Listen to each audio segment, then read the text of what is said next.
Hey everyone, Kyle once again, and welcome back to the next episode review for Call of the Night, episode 3. And I'm really enjoying this show, first of all. Like I said, I am for one of the main reasons, I enjoy characters of Nazuna and Ko, though, but I'm so amazed by continuing to see the look of the background, the landscape of the animation of how beautiful it looks.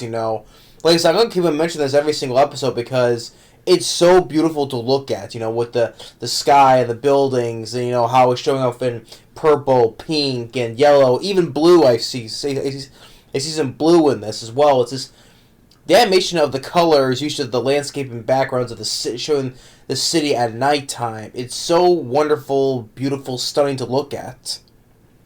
That's why I'll have to keep on mentioning this every single episode because it shows how it's very wonderful to look at.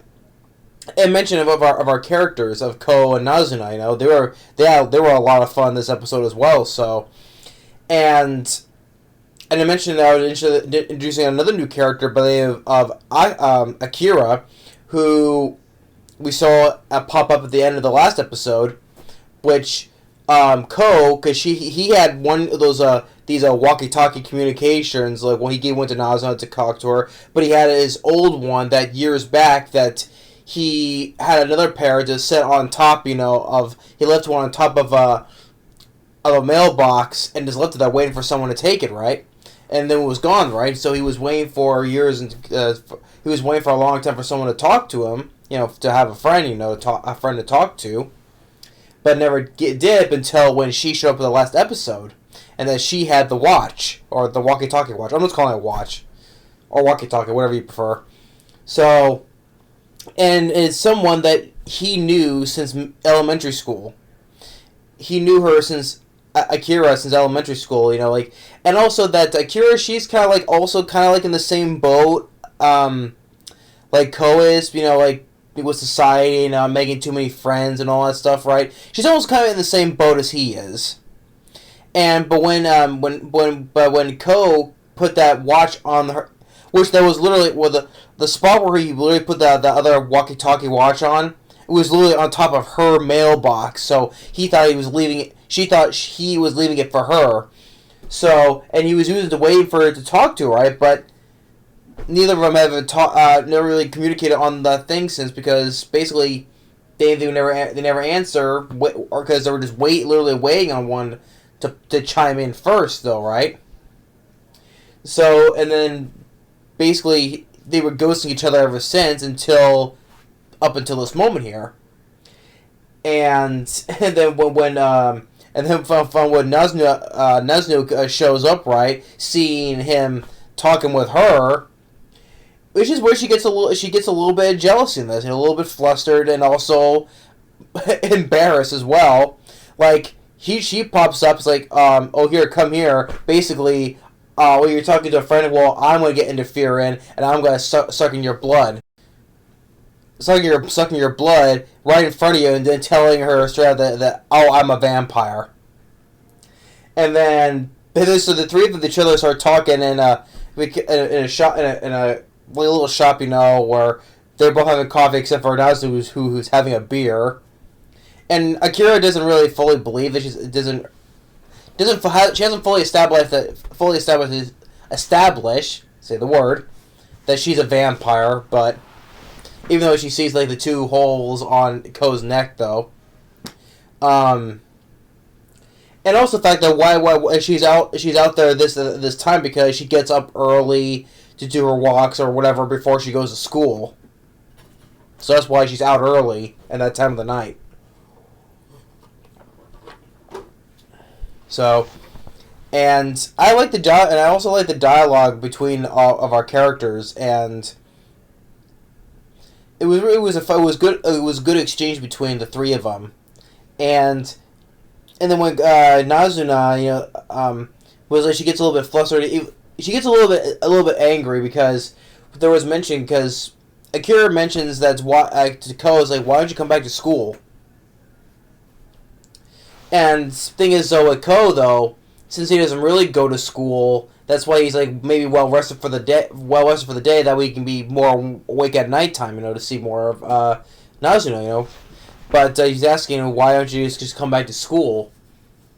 And at that moment where Akira gets a little bit flustered, and Ko's asking her, "Why are you so angry all the time?" And then out of the fact that she goes and gives him the finger, and goes and leaves.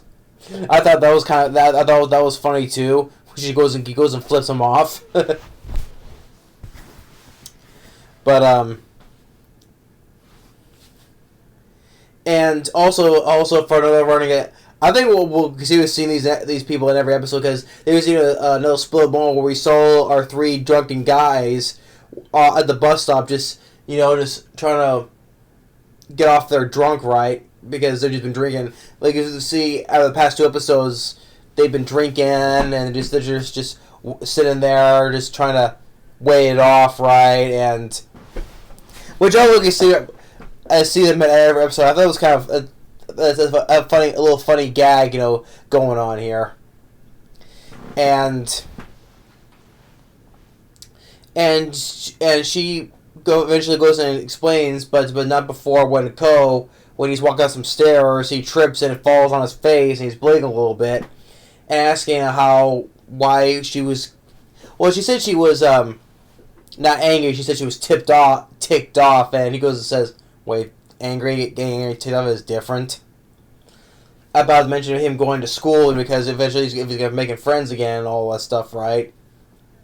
But I think it's not gonna deviate from what Ko wants, though, because he still wants to be a vampire, so he still has to fall in love with her still. And then to the point where, since he was bleeding on because he tripped and fell on his face, she goes and kisses him, just like the blood though. But come on, that even though that's for second blood though, that was a kiss. And then Ko goes and says, friends don't do that kind of stuff.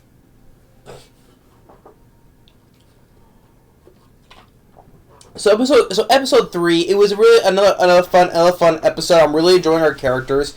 Akira, she's a nice addition to our cast, you can say, and Ko, Nazuna, they're a lot of fun with each other, and like I mentioned, how with his conversations between him and Akira, how they, he can be a friend. She can be he ended up finding an old friend, you can say, that they haven't talked to in years because of the instance with the whole thing. They haven't talked much, and plus she's also in the same boat as he is, with the society and not be able to make too many friends and talking, right? And it's gonna be pretty fun with these two when we see these characters again in the next episode, with more good dialogue exchanges. And let's mention the whole showing more of the good, excellent animation of the background as well, the landscape. But then it was funny when she goes and gives him the middle finger. Nazuna gives him the middle finger too, so that was pretty funny too. And so how even though Akira doesn't fully establish the thing that she is a vampire though, but well, how about this? Maybe she'll just go start carrying her through the sky, then make her a believer. But it's gonna be another a fun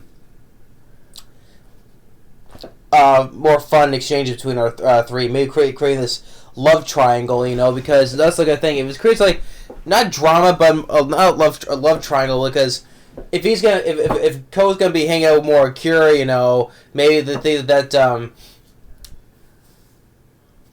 Nazuna, he's gonna lose Ko to her, losing a friend, or he won't get more of his tasty blood. Well, I don't think it's not gonna create that big of a drama. I don't think it's not, but it's gonna create like more of a fun exchanges between this trio we have right now. But Call of Night has been actually a pretty good series, I have to say. I've enjoyed the characters, especially the wonderful landscapes, and it's been pretty fun. So episode 3 was another very good episode. So that said, thanks for watching. Stay tuned for the next episode review for Devil's a Part-Timer, and we'll see y'all later on the next video.